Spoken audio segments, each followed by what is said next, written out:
สถานการณ์การจ่ายน้ำประปาในพื้นที่เกาะสมุยจังหวัดสุราษฎร์ธานี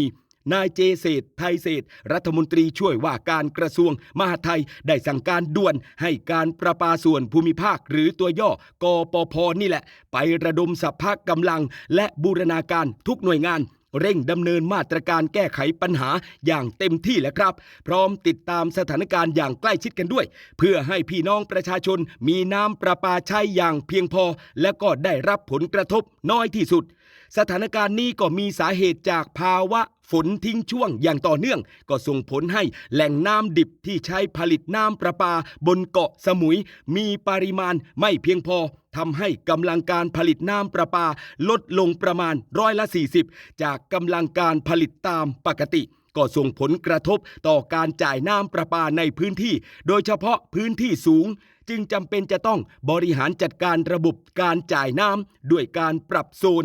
และช่วงเวลาในการจ่ายน้ำกันด้วยเพื่อให้เกิดการกระจายน้ำอย่างมีประสิทธิภาพและบรรเทาความเดือดร้อนของพี่น้องประชาชนให้ได้มากที่สุดแล้วครับจึงได้มีการกำชับให้การประปาส่วนภูมิภาคหรือกปพ.นี่แหละไปดำเนินมาตรการเพิ่มกำลังการผลิตน้ำในพื้นที่ควบคู่กับการลำเลียงน้ำจากกปพ.สาขาสุราษฎร์ธานีเข้ามาสนับสนุนการผลิตน้ำบนเกาะสมุยวันละ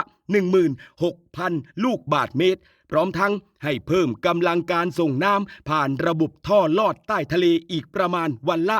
4,000 ลูกบาศก์เมตรเพื่อเพิ่มความต่อเนื่องในการผลิตและจ่ายน้ำให้แก่พี่น้องประชาชน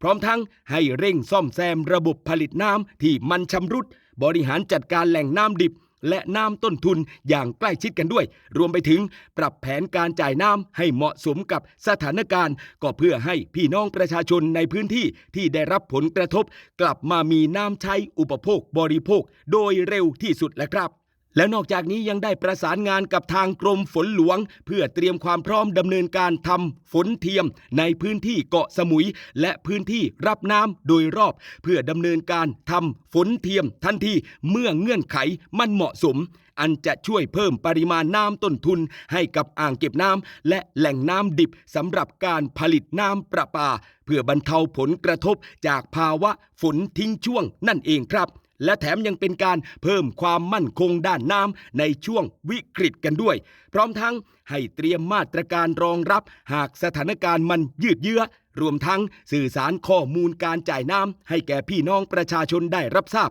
อย่างต่อเนื่องเพื่อให้สามารถวางแผนการใช้น้ำได้อย่างเหมาะสมลดผลกระทบต่อการดำรงชีวิตประจำวันและก็สร้างความเชื่อมั่นให้กับภาคธุรกิจและการท่องเที่ยวเพื่อให้การผลิตและการจ่ายน้ำในภาพรวมนั้นเป็นไปอย่างต่อเนื่องและเร่งบรรเทาความเดือดร้อนของประชาชนให้กลับสู่ภาวะปกติโดยเร็วที่สุดนั่นเองครับ